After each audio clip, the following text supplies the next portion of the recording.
같이 봉독합니다. 이에 베드로가 정신이 들어 이르되 내가 이제야 참으로 주께서 그의 천사를 보내어 나를 헤롯의 손과 유대 백성의 모든 기대에서 벗어나게 하신 줄 알겠노라 하여 깨닫고 마가라 하는 요한의 어머니 마리아의 집에 가니 여러 사람이 거기에 모여 기도하고 있더라. 베드로가 대문을 두드린데 로데라 하는 여자아이가 영접하러 나왔다가 베드로의 음성인 줄 알고 기뻐하여 문을 미처 열지 못하고 달려 들어가 말하되 베드로가 대문 밖에 섰더라 하니 그들이 말하되 내가 미쳤다 하니 여자아이는 힘써 말하되 참말이라 하니 그들이 말하되 그러면 그의 천사라 하더라. 베드로가 문 두드리기를 그치지 아니하니 그들이 문을 열어 베드로를 보고 놀라는지라. 베드로가 그들에게 손짓하여 조용하게 하고 주께서 자기를 이끌어 옥에서 나오게 하던 일을 말하고 또 야고보와 형제들에게 이 말을 전하라 하고 떠나 다른 곳으로 가니라. 날이 새매 군인들은 베드로가 어떻게 되었는지 알지 못하여 적지 않게 소동하니 헤롯이 그를 찾아도 보지 못하매 파수꾼들을 신문하고 죽이라 명하니라.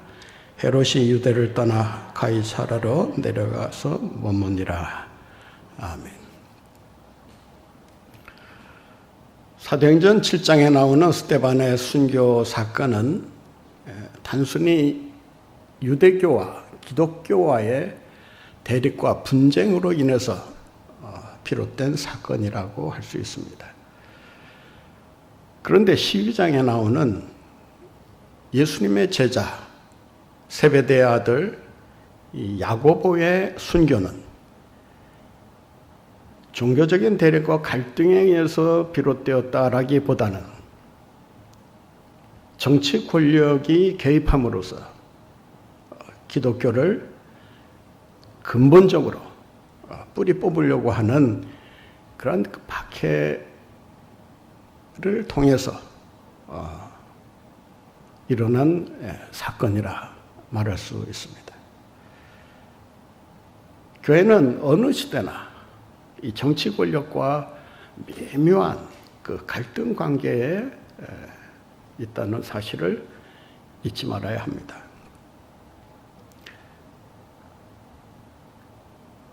교회는 이 정치 권력을 이용하려고 하거나 또 그들과 손잡고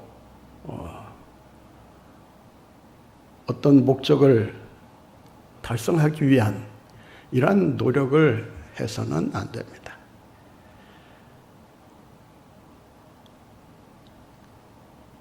정치 권력을 향하신 하나님의 뜻과 또 교회를 향하신 이 하나님의 뜻을 우리가 잘 분별하면서 이 둘의 조화를 잘 이루어갈 수 있어야 합니다. 그런데 종교적인 차원에서 이 정치 권력을 잘못 이용하려고 할 때 문제가 커지게 됩니다. 반대로 정치 권력이 종교를 이용하려고 할 때 그때 또한 사태가 심각하게 벌어질 수가 있습니다. 오늘 본문 말씀에 보면 헤롯 아그리빠라고 하는 그 폭군이 나라를 다스리기 시작하면서 가장 먼저 실시한 정책이 기독교를 박해하는 일이었습니다. 그는 먼저 초대교회의 지도자급에 해당되는 야고보를 칼로 쳐서 죽입니다. 12장 1절에 보면 헤롯이 손을 뻗쳐서 칼로 야고보를 죽였다라고 기록하고 있습니다. 손을 뻗쳤다라고 하는 말은 다분히 직접적으로 능동적으로 정치 권력이 개입을 해서 기독교를 본격적으로 박해하려고 하는 의도와 목적을 가지고 이런 일을 자행했다라고 하는 의미를 갖고 있습니다. 따라서 이 헤롯 아그리빠의 이 기독교 박해는 단순히 자신의 어떤 종교적인 신념이나 어떤 정치 철학이 있어서 그러한 박해를 시도했던 것이 아니고 다분히 정치적인 지지 기반을 확보하기 위한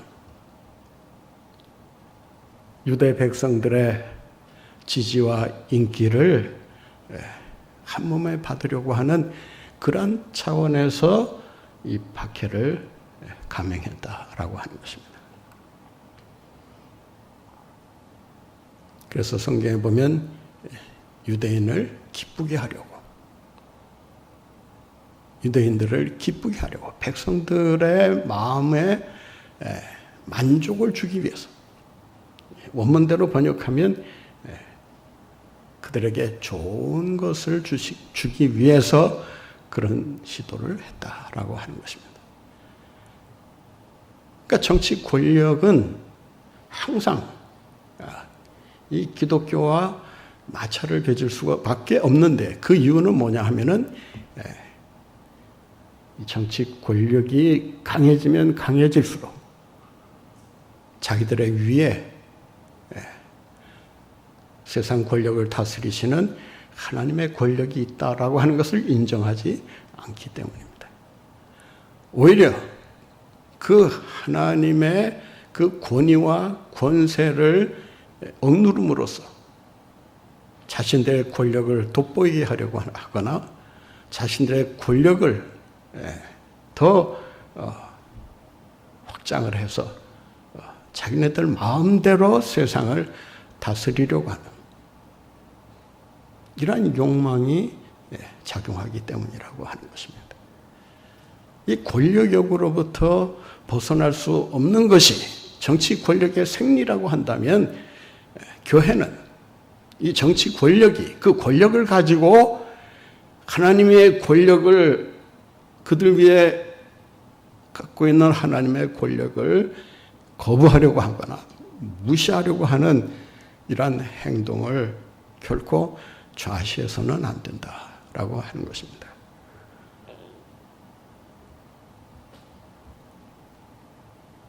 그들의 행위에 대해서 사사건건 교회가 비판하고 지적하는 것은 그리 바람직한 일은 아니라 할 수 있지만, 교회의 그 핵심되는 진리를 무시하고 그것을 제거하려고 할 때 교회는 다분히 그러한 잘못된 정치 권력에 대해서 바른 말을 할 수 있어야 된다라고 하는 것입니다. 이 구약의 이 전승을 보게 되면 이 왕의 전승과 예언자 전승이 날카롭게 대립하고 있는 것을 보게 됩니다. 이 왕의 전승은 세상 권력으로 하나님의 권위를 억누르려고 하는 그러한 차원에서 부정부패를 저지르기도 하고, 또 불신앙적인 그러한 정책을 통해서 하나님을 믿는 사람들을 억압하는 그런 행동을 서슴지 않게 됩니다. 반면에 예언자 전승이라고 하는 것은 세상의 왕이라도, 최고의 권력자라고 하더라도 그들이 하나님께서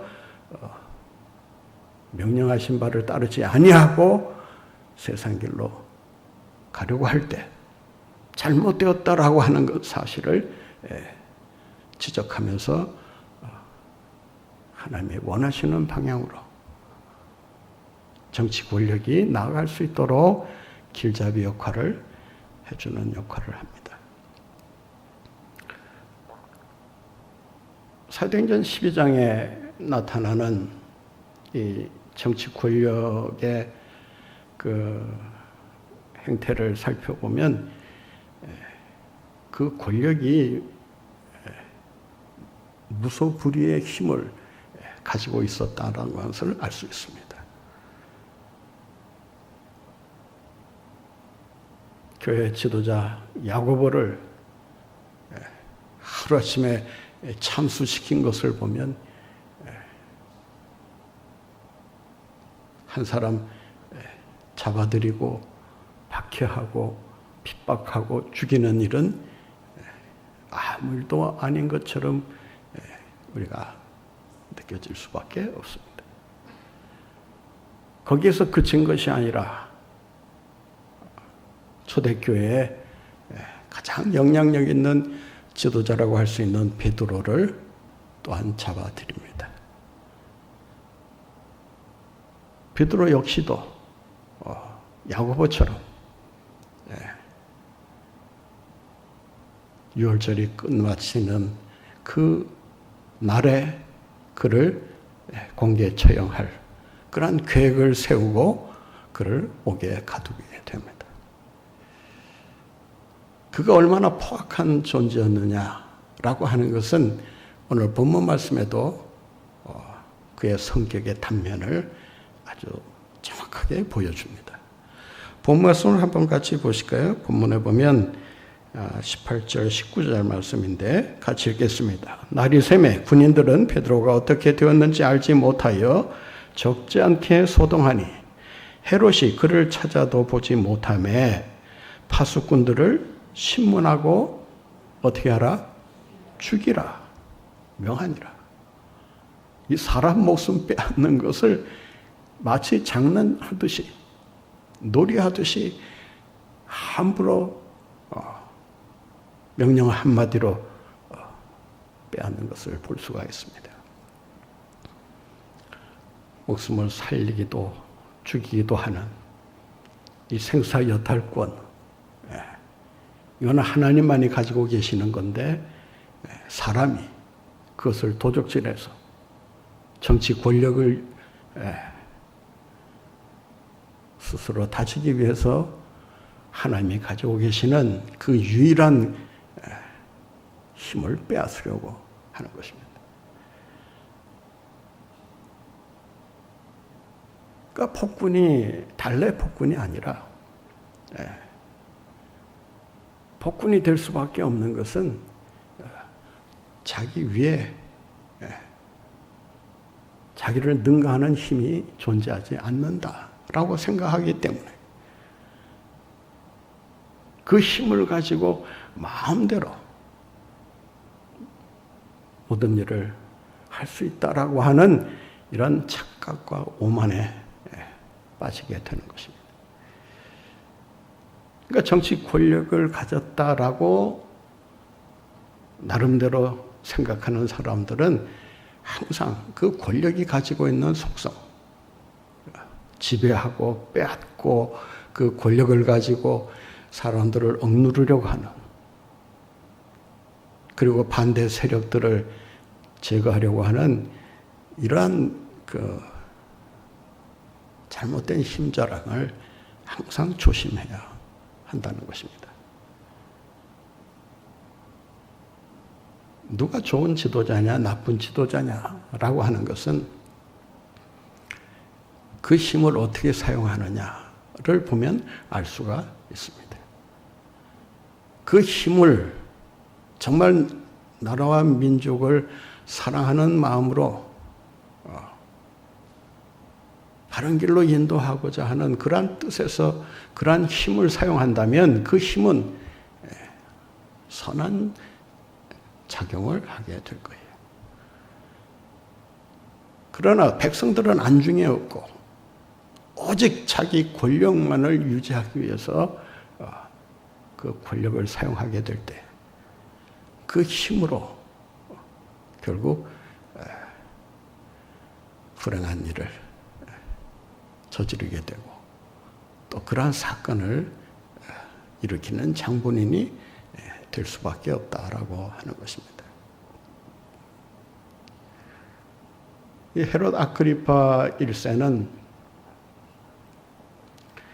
이 정치적인 권모술수가 아주 능했던 사람입니다. 그 헤롯 가문의 피가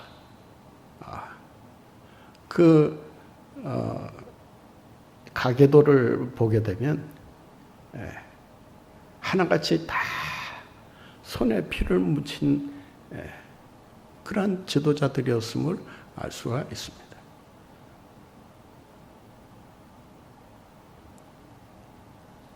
특히 이 아그리파 1세는 당시 부흥하는 기독교에 찬물을 끼얹으면서 교회를 와해시키려고 했던 그런 독재자였음을 알 수가 있습니다. 그의 그러한 그 정치적인 권모술수에 대해서는 다음 시간에 자세하게 말씀을 드리겠고요. 오늘 본문에 보면 이 헤롯의 그 손에 의해서 저질러지는 그러한 일들을 소개하고 있습니다. 베드로가 옥에 갇히고 그리고 공개에 처형될 수밖에 없는 그러한 처지에 내몰리게 된 그 결정적인 이유 중에 하나는 헤롯의 손이 그 일을 시작했다라고 하는 것입니다. 그래서 오늘 본문에 보면 베드로가 하나님의 사자들의 도움을 통해서 그 위기를 벗어난 다음 그가 이렇게 고백을 합니다. 그 고백이 11절 말씀인데요. 11절 말씀을 다시 한번 보겠습니다. 같이 읽겠습니다. 베드로가 정신이 들어 이르되 내가 이제야 참으로 주께서 그의 천사를 보내어 나를 헤롯의 손과 유대 백성의 모든 기대에서 벗어나게 하신 줄 알겠노라. 알겠노라. 이 오이다. 이 알았다라고 하는 건데 신앙이 지식적인 신앙이 있지만 그 신앙이 강한 신앙으로 성장하려면 체험이 있어야 합니다. 내가 알았다. 내가 깨달았다라고 하는 이게 있어야 된다라고 하는 거예요. 전에도 말씀드렸지만은 인간이 언제 변화되느냐 그 변화의 법칙이 있다고 말씀드렸는데 그 제일 원리가 뭐냐 하면은 뭐라 그랬어요? 유레카가 뭡니까? 찾았다. 내가 찾았다. 그거 아닙니까? 그 아르키메데스가 이 왕관의 그 무게를, 그러니까 이 왕관에 섞여 있는 금의 무게를 계산해 내라는 그 이제 명령을 받고 오랫동안 고민하지 않습니까? 그러다가 이 목욕하러 물속에 들어갔을 때 이 물에 이 부력이 있다는 것을 알고 이런 식으로 계산하면 되겠다라고 깨닫고 그 외치면서 벌거벗은 채로 목욕탕을 뛰쳐나갔다고 하지 않습니까? 얼마나 그 깨달음이 그 놀랍고 기뻤으면 뭐 실제로 그랬는지는 모르지만은 그 발견의 기쁨, 그 몰랐던 사실을 그 깨달았다라고 하는 그것이 그 사람의 그 삶을 완전히 뒤바꿔 놓을 수 있었다라고 하는 것입니다. 그러니까 우리 신앙생활도 마찬가지예요. 알았다. 깨달았다 라고 하는 것이 분명 있어야 합니다. 이런 체험신앙으로 날마다 승리하며 살아가시는 여러분들이 되시기를 바랍니다. 예수님이 누구냐, 하나님이 누구냐라고 하는 지식적인 깨달음도 중요하지만 그 못지않게 나의 삶을 통해서, 경험을 통해서 하나님은 이런 분이시구나.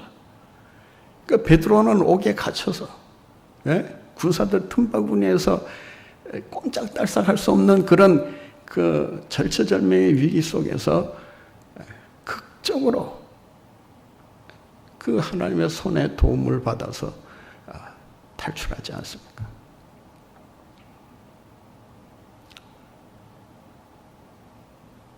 그 기록을 보면 베드로는 탈출할 생각을 아마 꿈에도 하지 못했다라고 하는 것을 알 수 있습니다. 편히 잠을 자고 있었다라고 하는 그 하나만 보더라도 나는 이제 어쩔 수 없는 그런 상황에 내가 처했다라고 하는 그 자각이 아주 뚜렷하게 존재했음을 알 수가 있습니다. 그런 가운데서 정말 초월적인 방법으로 하나님의 손이 그를 이끌어 내시는 것을 보게 됩니다. 사랑하는 성도 여러분, 정치 권력의 힘이 강하다 하더라도 하나님의 힘은 더 강하고 능력이 있는 줄로 믿습니다. 사람의 정치 권력은 할 수 없는 일이 있을지 모르나, 그러나 하나님이 하시는 일은 아무것도 그 무엇도 가로막을 수도 없고 거스를 수도 없다는 사실을 우리가 믿고 확신하고 나가야 하는 줄로 믿습니다. 이런 믿음이 있을 때 세상에 대해서 담대할 수 있는 거예요. 그렇지 않습니까? 그러니까 베드로가 헤롯의 손으로부터 그리고 유대인들의 기대로부터 나를 건져주셨다. 그 전까지는 주의 사자가 왜 나를 이끌고 가나 전혀 생각을 못했다라고 하는 거예요. 철문을 열고 밖으로 나와 보니 그제서야 하나님이 이런 일을 위해서 나를 이렇게 그 공경에서 빼내주셨구나. 나를 건져주셨구나. 인간의 어떤 힘으로는 아무것도 할 수 없는 그런 상황에 처해 있었지만, 그러나 하나님은 그 속에서도 일하고 계시더라라고 하는 거예요. 군사의 수가 얼마나 많으냐, 그게 중요하지 않다는 거예요. 이 아그리파 1세가 이 베드로를 아주 철저히 제거하기 위해서 그를 잡아 가둬두리고 그 옥에 이제 병사들로 하여금 아주 철저하게 철통같이 지키도록 하지 않았습니까? 그 숫자가 몇 명인지 아세요? 군사의 숫자가 몇 명인지 아세요?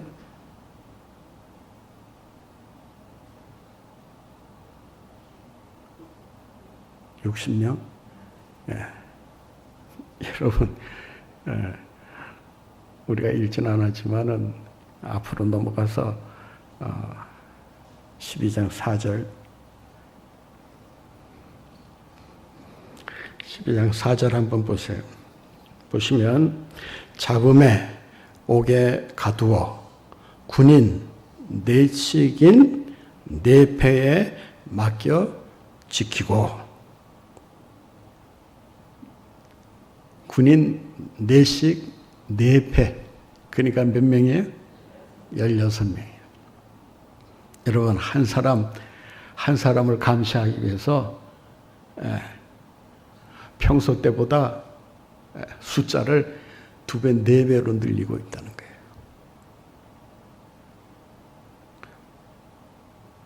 보통의 경우는 4명이 돌아가면서 순번대로 지키도록 그렇게 감시를 해왔다는 거예요.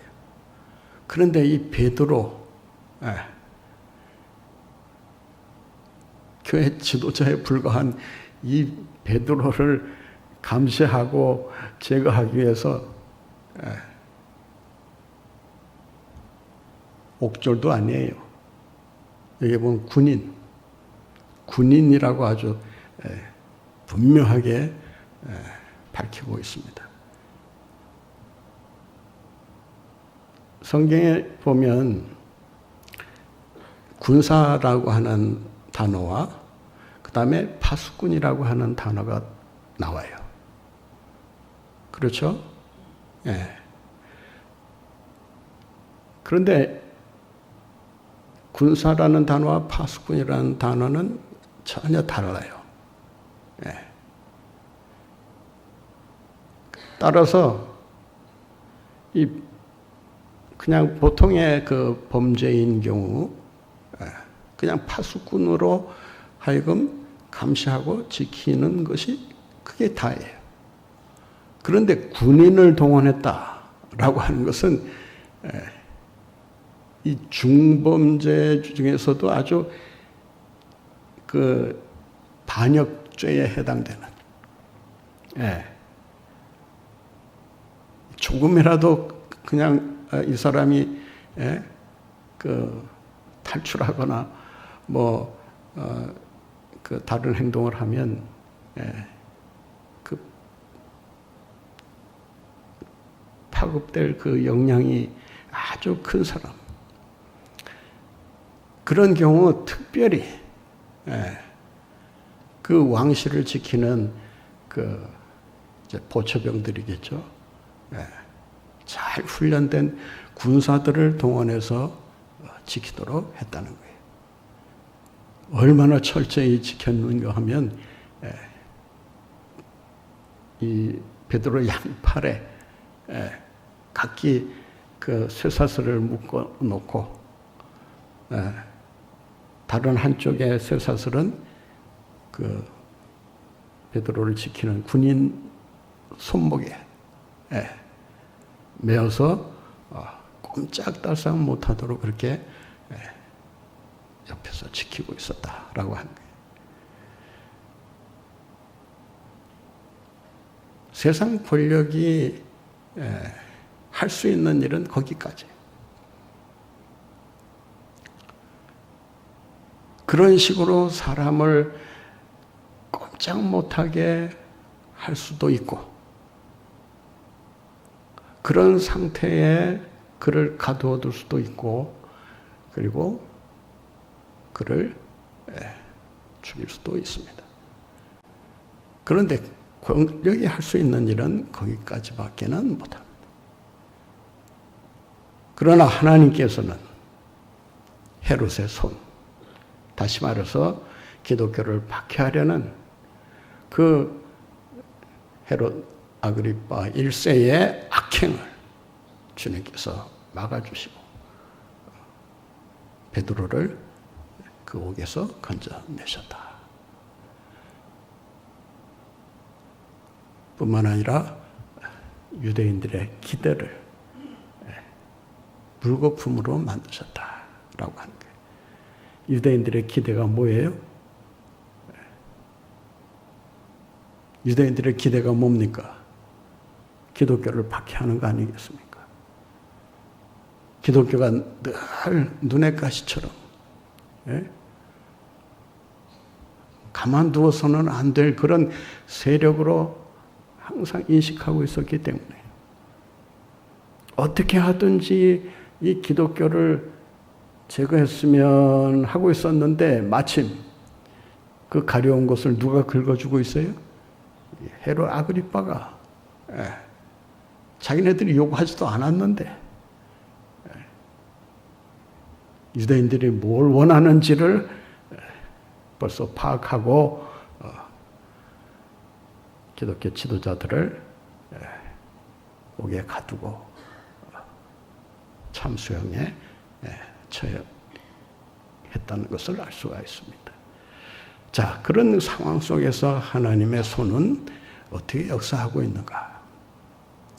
헤롯의 손은 계속해서 기독교를 압제하고 기독교의 뿌리를 뽑으려고 하고 있지만, 그러나 하나님은 그들의 손으로부터 기독교를 건져내시고 교회를 건져주시고 새롭게 하고 계신다. 이런 상황 속에서 교회가 할 수 있는 일이 무엇이었겠습니까? 오늘 본문에 보면 12절에 이런 말씀이 기록되어 있습니다. 깨닫고 마가라 하는 요한의 어머니 마리아의 집에 가니 여러 사람이 거기에 모여 뭐하고 있더라? 기도하고 있더라. 5절에도 보면 베드로가 옥에 갇혔을 때에 성도들이 베드로를 위해서 중보의 기도를 했다라고 기록하고 있습니다. 여기서 기도하고 있더라라고 하는 이 말은 현재 분사형입니다. 계속해서 끊임없이 기도하고 있었다라고 하는 것입니다. 지금 베드로는 이미 기도의 응답으로 하나님의 손에 의해서 지금 옥에서 나와 있는 상태인데, 성도들은 지금 알고 있어요? 모르고 있어요? 모르고 있는 거예요. 모르고 있는 가운데서 계속 기도하고 있었다라고 하는 것입니다. 교회가 왜 기도하고 있었을까요? 교회 지도자인 야고보가 순교를 당하고 베드로가 옥에 갇히고 이제 공개 처형될 그 날을 기다리고 있을 때 성도들의 마음이 어떠했겠습니까? 교회의 위기가 닥쳤다 생각하지 않았겠어요? 그렇지 않습니까? 아마 누구나 다 그렇게 생각하게 될 거예요. 교회를 사랑하는 사람이라면, 그리고 교회 지도자를 아끼는 성도들이라면 그들이 옥에 갇히거나 순교를 당했을 때 그들을 위해서, 교회를 위해서 간절히 기도할 수밖에 없었을 것입니다.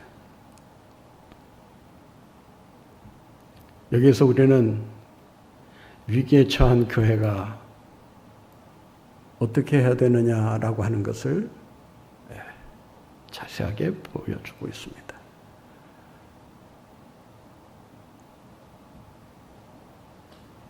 교회가 기도할 때 하나님께서 역사하기 시작한다라고 하는 것입니다. 아무리 코로나가 기승을 부리고 우리의 삶을 힘들게 하고 있다 할지라도 교회가 기도할 때, 성도가 기도할 때 하나님께서 자신의 능력의 손을 펼치사 우리를 건져주시고 우리를 위기로부터 구출해 주시는 줄로 믿습니다. 아무리 힘들고 어려운 상황에 놓여져 있다 할지라도 여러분 낙심하지 말고 기도하시기 바랍니다. 기도하고 있는데 베드로가 나타납니다. 문을 두드립니다. 그러자 그 집에 하녀 한 사람이 문을 열기 위해서 나와 봅니다. 그 하녀의 이름이 로데라고 되어 있습니다. 보통의 경우 이 하녀의 이름을 밝히는 경우는 극히 드뭅니다.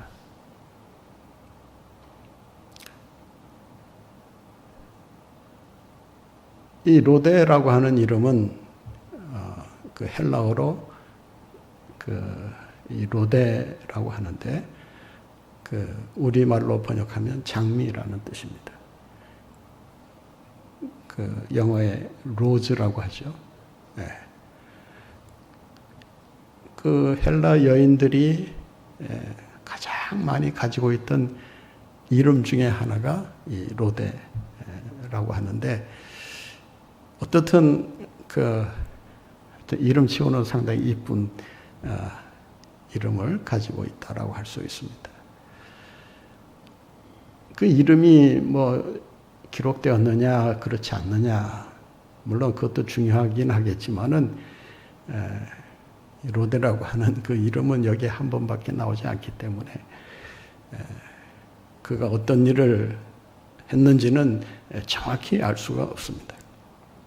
다만 오늘 본문에 보면 마리아의 집에 사람들이 모여서 기도하고 있었다라고 하는 것을 보았을 때, 이 마리아의 집을 관리하거나 수종을 두는 그런 하인 중에 한 사람이 아니었을까라고 생각할 수 있습니다. 오늘 이 본문에서 우리가 아주 관심 있게 봐야 될 단어 중에 하나가 그 집의 소유자가 누구냐라고 하는 거예요. 본말씀 12절을 한번 보세요. 보면 마가라 하는 요한의 어머니 누구의 집에? 마리아의 집에 가니. 그러니까 우리가 성령 강림이 일어난 장소를 우리가 뭐라고 말하죠? 마가의 다락방이라고 합니다. 이 마가의 다락방이라고 하는데, 사실 실제로 이 오늘 본문의 근거에 보면 마가의 다락방이 아니라 누구의 다락방이에요? 마리아의 다락방이에요. 당시 이 여성이 이 집의 소유권을 가지고 있었다. 작은 집이 아니에요. 120문도가 모였을 정도로 큰 저택이었다는 것을 우리가 생각해 본다면, 이 마리아의 재산이 당시로 우리가 그 수준으로 봤을 때 상류층에 속해 있었다라고 할 수 있습니다. 여기서 우리가 깨닫는 것은 뭐냐? 당시 초대교회가 남성들의 어떤 지도력에 의해서만 교회가 세워지고 성장하고 있었던 것이 아니다라고 하는 것입니다. 그 뒤에는 여성들의 이런 숨은 역할이 뒷받침하고 있었다라고 하는 것입니다. 옛날이나 오늘이나 여성들의 역할을 얘기하자면 한도 끝도 없이 얘기할 수 있습니다. 초대교회 역시도 이런 여성들의 이 파워가 아주 강력하게 작용하고 있었다는 것을 알 수가 있습니다. 그러니까 제자들의 모임을 가질 수 있는 그런 예배 처소로, 기도 처소로, 그리고 공부하는 처소로 성도들의 교제가 활발하게 이루어지는 그런 교회 역할을 이 마리아의 집이 감당하고 있었다라고 하는 것입니다.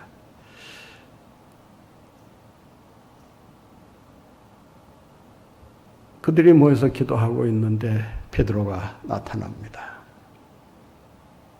로데가 나와서 음성을 듣고 알아봤다고 하지 않습니까? 그러니까 상당히 이 하인이긴 하지만 아주 센스가 아주 뛰어난 여인이었다라고 할 수 있겠죠.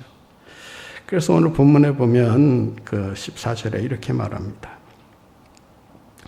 베드로의 음성인 줄 알고 기뻐하여 문을 미처 열지 못하고 달려 들어가 말하되 베드로가 대문 밖에 섰더라.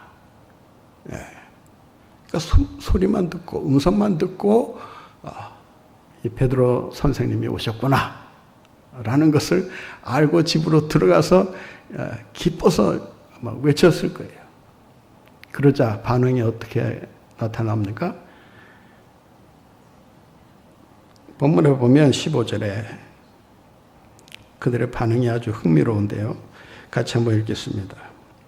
그들이 말하되 내가 미쳤다 하니 여자아이는 힘써 말하되 참말이라 하니 그들이 말하되 그러면 그의 천사라 하더라. 지금 사실을 얘기하는데 믿지 못하는 거예요. 자, 보세요. 지금 이들이 뭐하고 있었어요? 기도하고 있었어요. 뭘 위해 기도했을까요?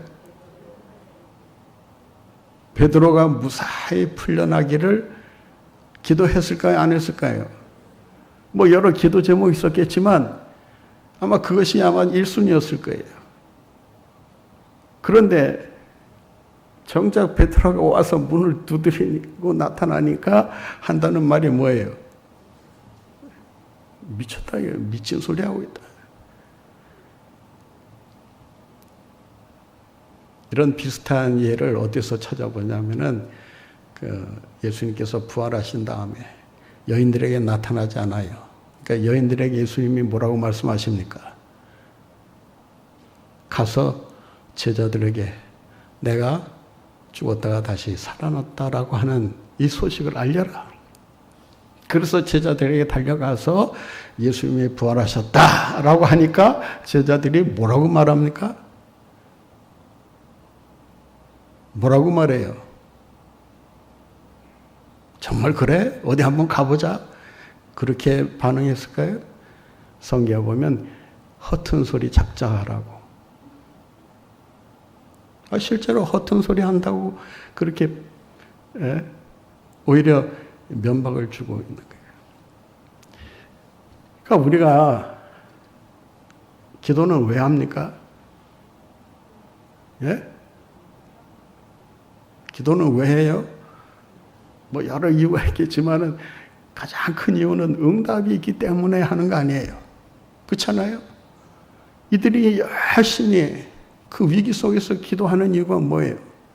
하나님이 하신다. 하나님의 손이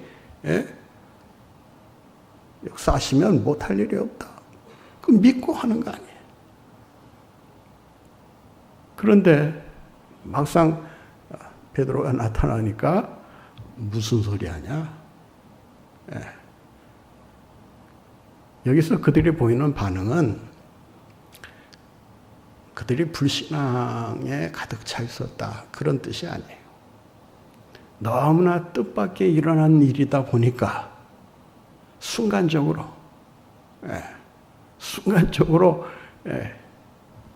그런 일이 세상에 있으려고 그런 생각으로 그냥 반응을 보인 것입니다. 그러니 여러분 보세요. 하인이라도 참말을 가진 하인은 아무리 힘을 가진 상전도 능히 이길 수 있다 없다. 이길 수 있다는 거예요. 참말을 가지고 사는 성도들은 여러분 이 세상이 아무리 뭐라 해도 기죽지 않고 당당하게 맞설 수 있다라고 하는 것입니다. 참말을 가지고 승리하며 살아가시는 여러분들이 되시기를 바랍니다. 시간이 조금 지났는데요. 다음 시간에 계속해서 헤롯의 손과 하나님의 손, 이 두 손 중에 어느 손이 더 강하냐, 어느 손이 더 강해요? 하나님의 손이 더 강하다. 이 한 가지 사실만 여러분 오늘 마음속에 간직하고 살아가신다면 이 험한 세상에서 언제나 승리하는 삶을 살아가게 될 줄로 믿습니다.